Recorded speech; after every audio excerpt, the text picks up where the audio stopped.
On peut penser que la situation actuelle de la France est due au hasard. C'est une coïncidence que des dirigeants qui prennent de mauvaises décisions depuis des décennies se succèdent. Et c'est une coïncidence que l'histoire est amenée de manière imprévue des dirigeants français aux affaires qui ont bizarrement tous délégué année après année un peu plus la souveraineté de leur pays à l'Union européenne. D'ailleurs, les responsables qui se sont succédés ont poussé la soumission jusqu'à ne plus avoir aucune marge de décision dans leur propre pays.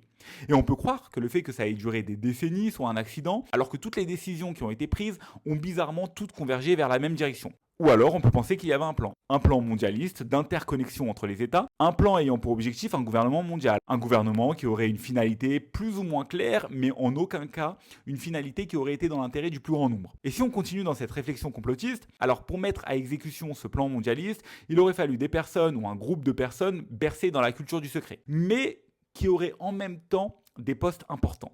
Je vous dis tout ça parce que dans mes recherches, je suis tombé sur une interview de Serge Gaillardeau, un ancien franc-maçon qui a écrit de nombreux livres sur la franc-maçonnerie, qui a été lui-même franc-maçon pendant de nombreuses années, et il nous fait comprendre et prendre conscience que les projets de plus ou moins long terme, avec des objectifs prédéfinis comme pourrait être l'Union européenne, n'ont pas commencé avec l'UE. Lui parle de la mort de Louis XVI. La franc-maçonnerie commence à s'intéresser à la politique et commence à comprendre qu'elle peut avoir un moyen important de changer les choses, en tout cas de les changer dans le sens où elle espère changer le monde, à partir du siècle des Lumières, on va dire. Et puis finalement, il y a une espèce de période de latence et arrive la Révolution. Alors j'ai une citation d'un historien qui nous explique qu'en 1785, il y a eu un congrès de francs-maçons à Francfort, au cours duquel l'assassinat de Louis XVI a été décidé. Et c'est un témoignage d'un aristocrate. Il y avait des aristocrates dans la franc-maçonnerie à l'époque, c'était probablement les idiots utiles